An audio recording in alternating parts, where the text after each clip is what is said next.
Toyota nous a mis 3 semaines complètes en chômage partiel, là, du 23 août au 13 septembre. Et là, on a encore 5 jours de chômage entre le 17 septembre et le 1er octobre.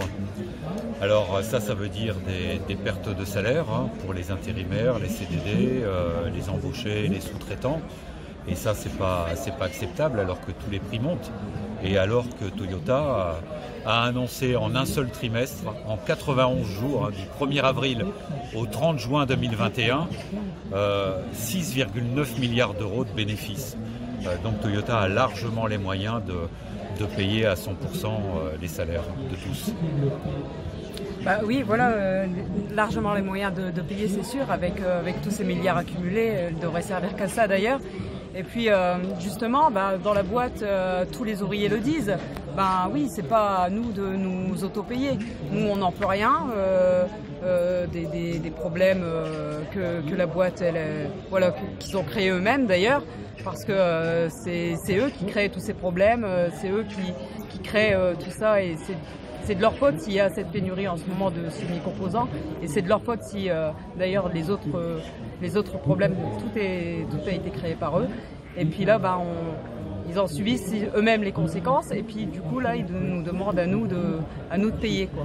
Donc là, tous les ouvriers de la boîte ne sont pas d'accord, et puis voilà, ils ont raison. Oui, alors là, à la reprise du travail, là, le 13 septembre, on s'est aperçu que l'opinion générale des travailleurs de l'usine, c'était d'une part, on n'est pas responsable de cette pénurie, et d'autre part, c'est pas à nous de payer. En donnant des jours de congé à la direction pour qu'en réalité on se paye nous-mêmes avec nos propres jours de congé. Et puis ce qu'on a tous vécu dans l'usine, c'est que le premier jour, la direction nous a demandé de produire 140 voitures par équipe, et puis de jour en jour, elle a augmenté la production.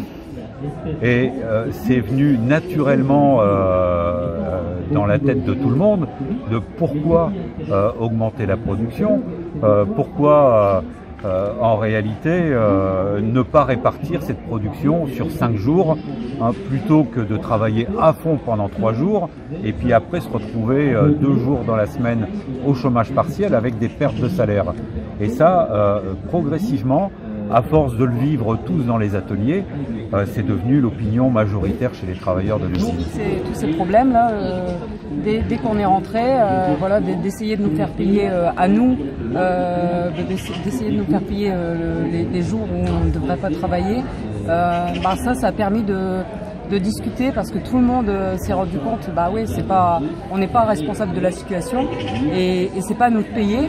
Et du coup, on devrait répartir la production sur 5 jours pour ne pas avoir à ne pas travailler 2 jours de la semaine. En fait, tous les ouvriers comprennent là que la logique ouvrière, elle est complètement différente de la logique capitaliste pour faire de l'argent encore plus sur notre dos, c'est-à-dire de nous faire cravacher et travailler comme des dingues pendant 3 jours, et puis après le reste de la semaine, 2 jours nous mettre en chômage partiel. C'est-à-dire que du coup on fait la production, et puis le reste des jours on se paye nous-mêmes avec l'argent des impôts, ce qui est complètement scandaleux. Et du coup ça permet de discuter que cette société elle est complètement dingue, et que c'est nous qui la dirigions. La preuve, on saurait ce qui est logique pour nous et on saurait la mettre en place.